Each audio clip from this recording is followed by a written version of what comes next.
Aleluias. Tenho o prazer de saudar a amada igreja com a paz do Senhor, amém? Dou graças ao meu Senhor pela oportunidade de estar neste lugar mais uma vez. Estava com saudade deste lugar, de olhar daqui cada rostinho, cada pessoa que me olha aqui falando. Confesso a vocês que não é fácil, é difícil. Mas para Deus não há nada difícil, para Deus não há impossível, por isso que eu estou aqui neste lugar. E eu confesso aos irmãos que eu sinto a presença de Deus muito forte aqui neste lugar, né? Os hinos entoados na noite de hoje, o hino que as mulheres louvaram aqui, que eu também louvei, eu não tinha condições de louvar esse hino, mas hoje, pela graça de Deus, eu consigo louvar dizendo exatamente o que está ali, né? Esse Deus é maravilhoso, e eu creio que na noite de hoje, Ele vai falar muito aos nossos corações pela sua palavra. Eu estou trazendo 2 relatos da parte de Deus, para que a igreja confronte um e outro e faça uma análise de como está a fé de cada um. Nós vamos ouvir, nós vamos entender o que Deus está querendo falar e nós vamos ser muito abençoados. A palavra está no livro de Mateus, capítulo 15, do verso 21 ao 28. Mateus, capítulo 15.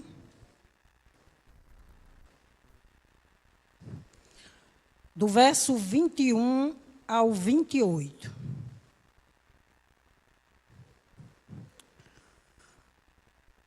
Depois que saiu daquele lugar, Jesus retirou-se para a região de Tiro e de Sidom.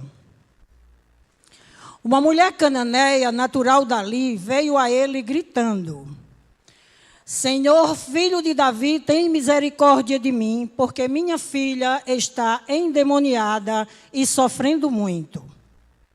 Jesus, porém, não lhe respondeu nenhuma palavra. Guarde essa palavra no coração. Então seus discípulos se aproximaram dele e pediram: manda embora, pois vem gritando atrás de nós. Ele respondeu: não fui enviado senão as ovelhas perdidas do povo de Israel. A mulher veio, adorou-o de joelho e disse: Senhor, ajuda-me. E ele respondeu: não é certo tirar o pão dos filhos e lançá-los aos cachorrinhos. Ela, porém, disse: sim, Senhor, mas até os cachorrinhos comem das migalhas que caem da mesa dos seus donos.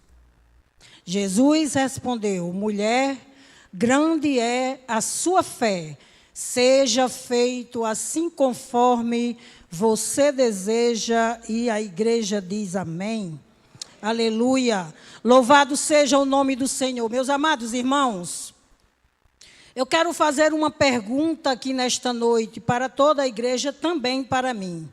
Como é que está a tua visão, a minha visão, diante dos fatos que estão acontecendo em nossas vidas? Eu vou começar numa reflexão indo muito longe desse texto. Nós vamos lembrar um pouco da trajetória do Êxodo. Os irmãos aqui que conhecem a Bíblia sabem o que aconteceu. Israel já estava transitando pelo deserto há muito tempo. E era chegada a hora e já estava o povo no limiar da sua entrada na terra prometida, aquela terra que Deus disse: eu darei a vocês uma terra boa, que mana leite e mel. A terra é boa. E quando Jesus diz que uma coisa é boa, uma coisa é boa. E nós vamos aprender hoje aqui, na noite de hoje, que quando nós ouvimos a palavra de Deus, nós devemos guardá-la dentro do nosso coração e não deixar que as intempéries da vida, as dificuldades que se apresentam na vida, venham tirar de nós a esperança de uma promessa feita por Deus, e esta é garantida de acontecer nas nossas vidas. Só depende de nós. Eles estavam na fronteira, ao ponto de entrar na terra e receber a bênção. Moisés, porém, envia os 12, né? Os 12 espias, os 12 príncipes, que representavam as 12 tribos, né? E diz, vai lá, olha a terra, vê o que é que acontece lá, se é de verdade tudo o que Deus falou, porque é de verdade, mas é necessário que vocês vão lá e espiem a terra. Né? A Bíblia vai nos dizer que eles passaram 40 dias espiando a terra, viram que era boa, viram que tinham grandes caixos de uva. Era tão grande os caixos que os homens não conseguiam carregar, eram muitos homens para carregar aqueles cachos de uva, porém a terra era sim muito boa e manava sim leite e mel, assim como Deus falou, amém? Mas acontece que esses homens olharam para a montanha, viram em cima das montanhas 3 homens, que a Bíblia vai dizer o nome destes 3 homens, que são Aimã, Sesai e Talmai, que são filhos de Anak.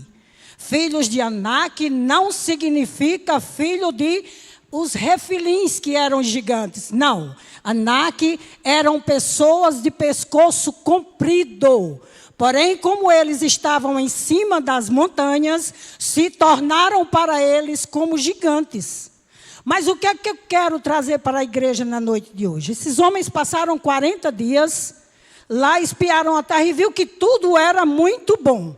Aí uma visão distorcida, que eles olharam, viram que eram homens gigantes na visão deles, e levaram esse relato para o povo de Israel.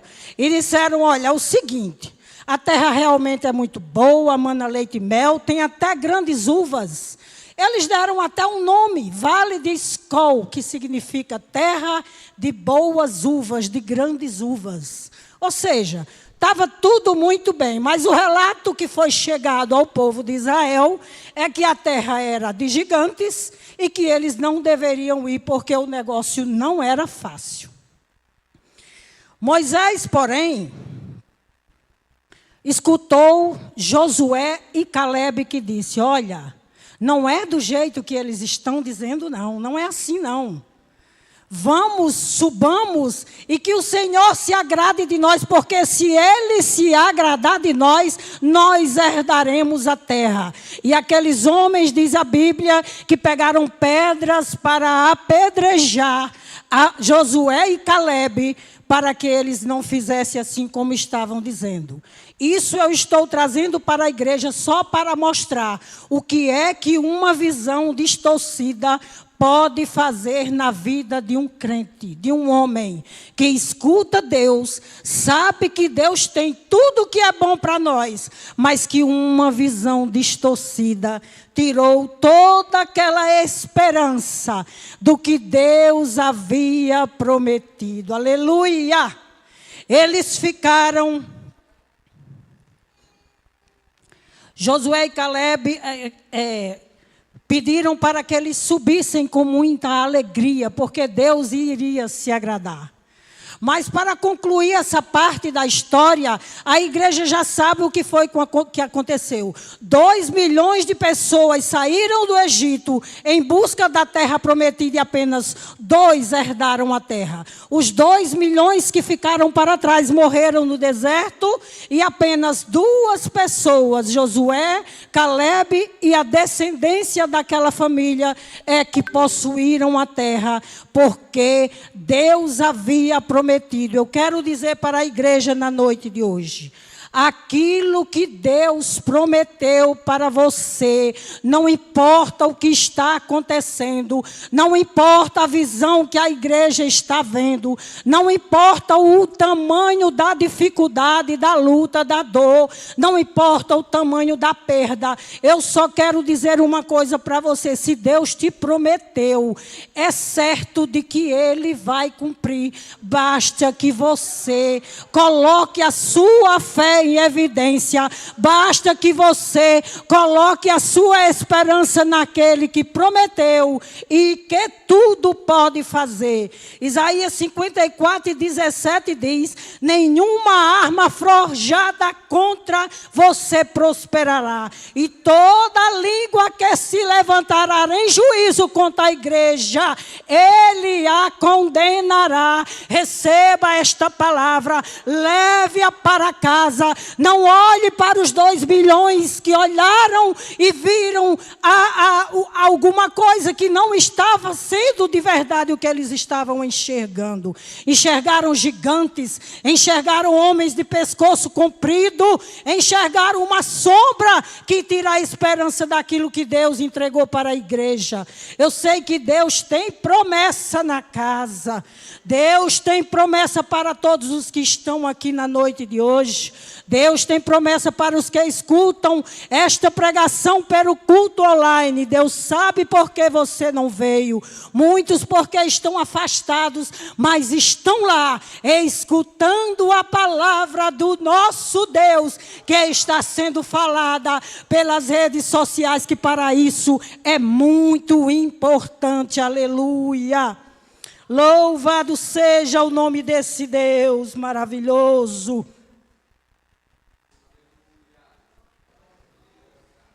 Agora nós vamos voltar ao texto que nós acabamos de ler. Observe, igreja, que a fé desta mulher, que nós lemos aqui agora, atraiu a admiração do autor e do consumador da nossa fé.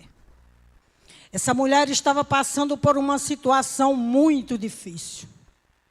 A palavra de Deus que nós lemos aqui diz que ela chegou para Jesus e disse: Senhor, filho de Davi, tenha compaixão de mim, porque minha filha está miseravelmente endemoniada. Em outras palavras, lá em Marcos, ele vai dizer que esta mulher deixou a sua filha amarrada. Tamanha era a força de Satanás contra aquela criança. Louvado seja o nome do Senhor.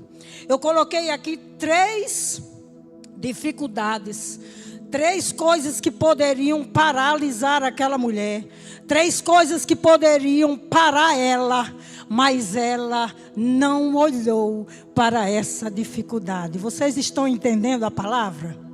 O Senhor nos mostra a primeira palavra de alguém que tinha uma promessa de receber algo que era muito maravilhosamente bom. Terra que mana leite e mel. Terra que o Senhor preparou para um povo. Dizendo, é só vocês crerem e possuir. E aí, por uma visão distorcida, 2 milhões de pessoas não herdaram esta promessa. Mas nós estamos diante aqui de um fato de uma mulher cananeia. Uma mulher que não era da tribo de Jesus, uma mulher que não era israelita. Essa mulher era cananeia. Como é que esta mulher sabia que Jesus era o filho de Davi? E ela chega gritando com ele, dizendo: Filho de Davi, tenha compaixão de mim. Essa palavra filho de Davi, quem conhece são os israelitas, porque Deus prometeu para Davi, dizendo: olha, Davi, por causa da tua obediência, eu nunca deixarei faltar o meu trono na tua casa. E tem um trono que irá sobre o teu trono, que é um trono sempre eterno, o trono do nosso Jesus. Quando o Messias nasceu, essa promessa se cumpriu. Como esta mulher cananeia sabia que aquele homem galileu, que não tinha nenhuma beleza, que nada o atraía, conforme diz lá Isaías 53, ele não tinha nenhuma formosura. Ele não tinha nada que chamasse a atenção de alguém para dizer que ele era o Nazareno, o Cristo, o Filho de Deus, o Salvador da humanidade, que daria vida para todos os que estão na noite de hoje aqui escutando esta palavra. Aleluia! Nós temos todos os motivos do mundo para adorar esse Deus. Oh, como eu te amo, meu Senhor! Aleluia!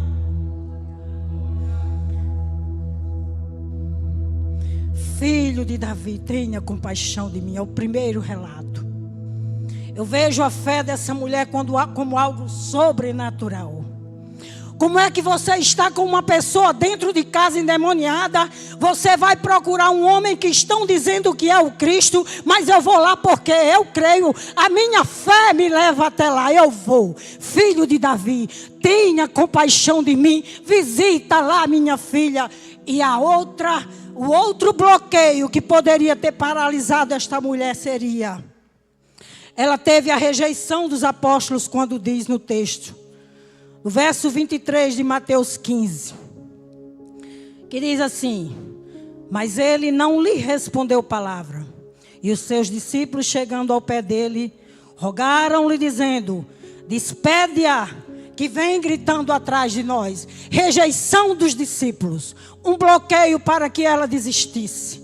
Quantas vezes nós desistimos por muito menos? Nós desistimos até por algo que é tão pequeno. Essa mulher estava com algo muito difícil dentro da sua casa. Alguém endemoniado, alguém que ninguém segurava, mas ela disse: tem um ali, eu tenho uma esperança. Estão dizendo que tem um Salvador, que tem um homem que cura, que tem um homem que faz, e eu estou crendo. Oh, como a fé dessa mulher alegra meu coração, aleluia. Teve a rejeição dos apóstolos. Ela também teve o silêncio de Jesus. Enquanto os apóstolos estão mandando ela embora, aquele que era a sua esperança estava calado. Quantas vezes Deus se cala diante da nossa dor, diante da nossa dificuldade, diante das coisas que se apresentam nas nossas vidas, que nós olhamos e dizemos: Deus, eu não suporto mais. E Deus fica calado, porque enquanto Ele se cala, Ele está observando a tua postura, a minha postura. Ele está observando o tamanho da tua fé. Ele está testando. Ele está esperando para ver até onde a tua fé pode te levar. E eu creio, igreja, que nós vamos sair daqui da noite de hoje com a nossa fé tão grande que pode o mundo desabar, mas nós vamos dizer: eu não estou vendo o mundo desabando. O que eu estou vendo é um Deus que pode fazer este mundo que está desabando ficar de pé, porque Ele é Deus sobre todas as coisas. Ele é aquele que diz para o mar: ô mar, tu aquieta-te, tu fica aí, porque tu só pode ir aonde eu deixar. Ele diz ao vento: cala-te, vento, e o vento se cala, porque o vento escuta a voz do mestre. E quando o mestre diz: é tempo de chegar à promessa, não adianta o mar se levantar, não adianta o vento derrubar, não adianta, a promessa vai chegar. A promessa vai chegar. A promessa vai chegar. Porque a promessa chegou na minha vida. Eu quero dizer para a igreja: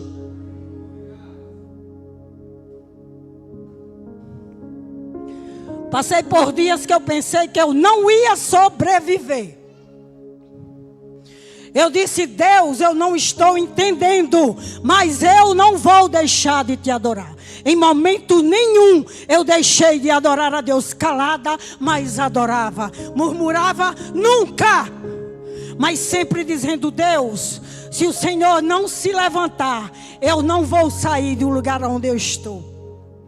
Mas na noite de hoje eu quero dizer para a igreja que o que Deus vem fazendo comigo é algo tão sobrenatural que eu nem sei explicar. Eu só quero glorificar o nome dele, dizendo que eu estou vivendo o meu melhor momento depois do dia da minha tristeza. Como? Eu não sei. Eu só sei que eu estou sentindo que algo sobrenatural de Deus está acontecendo na minha vida, que algo sobrenatural de Deus está por vir, e esta igreja vai presenciar. E eu sei o que é. Não, igreja, eu não sei, eu só estou sentindo. E o Senhor disse: fala para a igreja que o que você está sentindo, sem saber o que é, você está crendo. E eu tomo posse dessa promessa. Aleluia, Louvado seja o nome do Senhor. Eu vou vir contar a vitória. E eu creio que tem multidões aqui que também vai vir contar esta vitória. Porque a partir de hoje, vocês vão sair daqui diferente. Vão olhar com o olhar de fé. Com o olhar de quem tem promessa. Com o olhar de quem sabe do que Cristo é capaz de fazer. Não importa o que está acontecendo. Não importa, pode ser a maior dor como a que eu senti, que eu estou sentindo. Eu estou sentindo esta dor. Mas eu estou sendo carregada por este Deus de uma forma que eu não sei explicar. Eu só sei que Ele está me carregando e é no colo. E me bota para dormir. E eu durmo como uma criança. Você sabe o que é uma criança dormir no colo da mãe? Eu estou dormindo no colo do meu pai. É coisa sobrenatural aos olhos de quem está não vendo, mas escutando, porque eu estou dizendo o que está acontecendo. Aleluia! Eu estou feliz com este Deus. Quem olhar para mim vai ver que está acontecendo alguma coisa diferente. Aleluia! Veja a postura dessa mulher. Ela não se afasta porque foi rejeitada. Jesus aparentemente a tratou-a com indiferença. É verdade, o texto nos mostra isto. Ela simplesmente se aproxima de Deus e o adora. E eu vejo aqui um grande segredo. Adorar a Deus apesar das circunstâncias. Adorar a Deus apesar daquilo que nós estamos vendo. Adorar ao Rei dos Reis, ao Deus de todas as promessas. Adorar ao leão da tribo de Judá, conforme foi cantado aqui, que ruja o leão, que a tribo de Judá, esse é o Deus que vai fazer. Não se importa o que está acontecendo no nosso Brasil, não importa o que estão querendo fazer com as famílias, não importa. O que importa é que nós sabemos que nós estamos debaixo de uma promessa que disse: Deus falou para nós, toda arma forjada contra a igreja nunca vai prosperar. Então não adianta ficar com medo. O que tem de vir vai vir, mas o nosso Deus vai sustentar a cada família que está aqui neste lugar. A igreja vai ser sustentada pelo Deus que pode todas as coisas, e o inferno nunca terá força contra esse Deus que é soberano. Aleluia! Louvado seja o nome desse Senhor. Quando essa mulher se prostra diante de Cristo, Jesus diz para ela: ó mulher, como é grande a tua fé, e que seja feito a ti como tu desejas. E a sua filha ficou sã naquele mesmo momento. A mulher ainda estava lá falando com Jesus. A filha já estava em casa completamente sã. Os demônios foram embora. Cristo apareceu. A vida chegou. A esperança nasceu dentro daquela casa. Eu quero profetizar na vida da igreja que ainda na noite de hoje, antes do dia amanhecer, vai acontecer um grande milagre na vida daqueles que estão aqui escutando esta palavra. Eu louvo e bendigo o nome desse Senhor. Eu vejo a visão dessa mulher, a mesma visão daquele ladrão da cruz. Vocês observem que estava ali 3 homens. Para estar ali naquela cruz, eram 3 malfeitores. Ninguém prestava para nada. Jesus estava no meio. E o homem da direita, o ladrão da direita, olha para Jesus e diz: quando tu entrares no teu reino, lembra-te de mim. Como é que aquele homem, vendo Jesus ali como um malfeitor, teve uma visão de que ele era Deus e pediu para que quando ele entrasse no reino, ele lembrasse dele. É a visão pela qual ele estava enxergando. E o que Deus quer trazer para a igreja na noite de hoje, eu continuo a dizer: cuidado com a visão que você está tendo diante daquilo que está perante você. Os gigantes que se apresentam podem roubar a promessa que Deus fez para todos os que estão aqui neste lugar, para todos os que estão nos assistindo no culto online, porque Deus é Deus de perto e Deus é Deus de longe, porque Ele é Deus. Aleluia! Louvado seja o nome desse Senhor. Aquela mulher viu Jesus como a totalidade de tudo que ela precisava, como a totalidade de tudo que nós precisamos. Lá no Salmo 27 diz: Jesus, que Ele é a nossa luz e a nossa esperança. Ele é a força da nossa vida. Então o que é que nós estamos esperando mais quando nós temos uma promessa de que Ele é o pão da vida, de que Ele é a água da vida, de que Ele é a ressurreição e a vida, Ele é o caminho, Ele é a verdade, Ele é a vida. Então nós vamos sair daqui com posse de vitória, mediante a palavra que Deus reservou para nós na noite de hoje, acreditando que as promessas que Deus tem para toda a igreja se cumprirá, se nós deixarmos a nossa fé se evidenciar diante dele, e ele vai se agradar de nós. Lembra? Josué e Caleb dizem: olha, subamos e vencemos, porque se Deus se agradar de nós, Ele nos dará a promessa. O que importa é Deus se agradar de nós. Como é que está a nossa vida perante a Deus? Como é que nós estamos colocando a nossa vida no altar de Deus? Será que nós estamos colocando nossas famílias no altar de Deus? Será que nós estamos tirando tempo para colocar as nossas famílias no altar do Senhor? Consagrar nossos filhos, consagrar nossos maridos, consagrar a nossa casa, a nossa vida, a nossa comunhão com Deus, para que Ele possa se agradar de nós. Aleluia! E para encerrar, a igreja, tem uma palavra lá em Atos 12, vocês lembram de Pedro? Pedro estava preso para morrer no dia seguinte. Herodes mandou prender Pedro e disse: Pedro, e disse: amanhã tu vai morrer.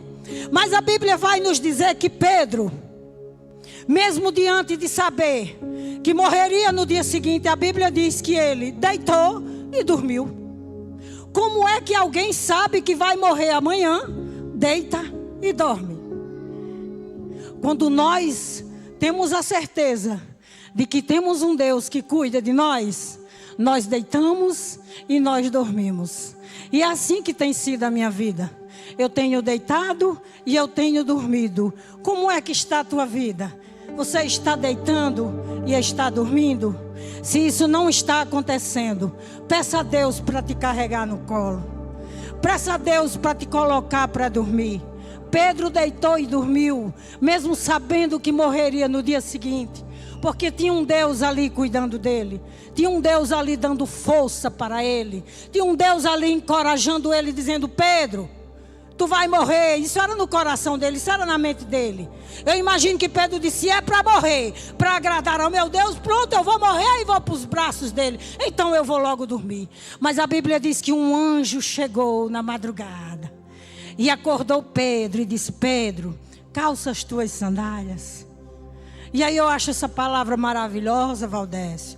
Como é que alguém vai sair de uma prisão porque alguém estava ali dizendo: eu vou te colocar lá fora, calça sandália? Como é que alguém ia se preocupar em calçar uma sandália? Alguém só queria sair daquele lugar. Mas Deus, queridos, se preocupa até com as coisas que você já nem dá mais valor. Calça a tua sandália.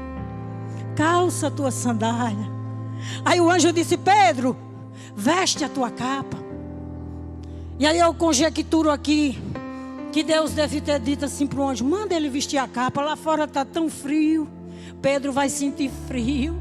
Oh, Deus lindo. Esse Deus cuida de nós, igreja. Se alegra, igreja. Glorifica, igreja. Porque nós temos um Deus que cuida, que que se preocupa dos mínimos detalhes, se preocupa até com aquilo que você já não dá mais nem valor. Você já deve ter dito: Deus, não tem mais jeito não, o negócio já ficou para trás, já era, meu Deus. Mas Deus está dizendo na noite de hoje: calça a tua sandália, veste a tua capa, porque olha, o que eu tenho lá fora para te entregar, tu tem que estar calçado, tu tem que estar vestido para tu suportar, porque é coisa grande.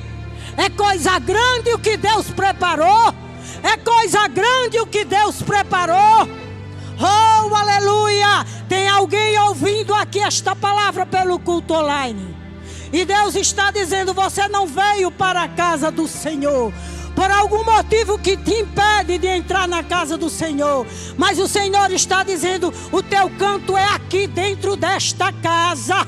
Eu te espero dentro desta casa, porque eu tenho promessa. Eu tenho promessa de uma terra que mana leite e mel. Tu vais experimentar aqui o que eu tenho. E quando tu subir para o céu comigo, o que os teus olhos não viram, o que o teu ouvido não ouviu, aquilo que mente jamais experimentou, jamais pensou, é o que Deus tem preparado para ti que nos ouve, para a igreja que está na noite de hoje aqui. Então volte para casa pulando de alegria, dizendo: Deus, eu não volto como eu entrei, eu vou voltar segurando minha promessa, a promessa que o Senhor me fez, e já faz tanto tempo, meu Deus. Mas na noite de hoje eu recebi uma palavra: eu vou calçar a sandália, eu vou vestir a capa, e eu vou receber o que tu tens para mim. E eu prometo, Deus, que eu vou honrar o teu nome,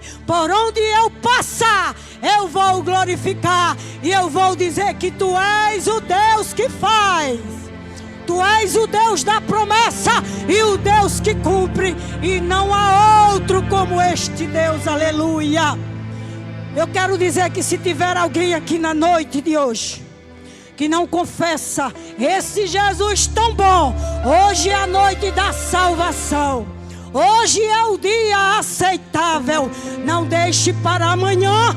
Aquele que estão nos ouvindo pelo culto online, se você quiser aceitar a Cristo, aceita onde tu estás, porque hoje é noite de salvação, hoje é noite de promessa na tua casa. A tua família vai poder voltar a dizer como Josué: eu e a minha casa serviremos ao Deus de Israel. Eu e a minha casa serviremos ao Deus de Israel. O chamado está aberto, os braços do mestre estão abertos. Venha para Jesus, porque não tem nada neste mundo que se possa comparar a andar com este Deus, porque Ele é maravilhoso e Ele é bom. E eu agradeço a oportunidade em nome de Jesus.